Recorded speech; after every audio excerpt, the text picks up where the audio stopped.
వైకుంఠ ఏకాదశి నుంచి ఆంగ్ల నూతన సంవత్సరం జనవరి 1 వరకు 3 రోజుల పాటు చిత్తూరు జిల్లా కాణిపాకంలోని స్వయంభూ శ్రీ వరసిద్ధి వినాయక స్వామి దర్శనానికి వేలాది భక్తులు తరలివచ్చారు.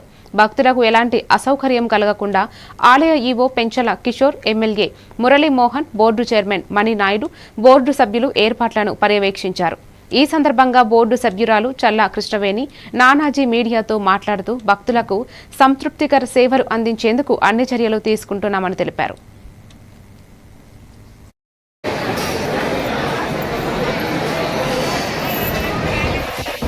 ఏకాదశి పర్వదినం సందర్భంగా మంగళవారం, బుధవారం ఆహార పదార్థాలు అందిస్తూ ఒక చక్కని వాతావరణ కార్యక్రమంలో ఈ 3 రోజులు కూడా ఒక జాతరలాగా ఇక్కడ జరుగుతూ ఉంది. ఇక్కడ ప్రజలు, భక్తులు అందరూ చూస్తూనే ఉన్నారు.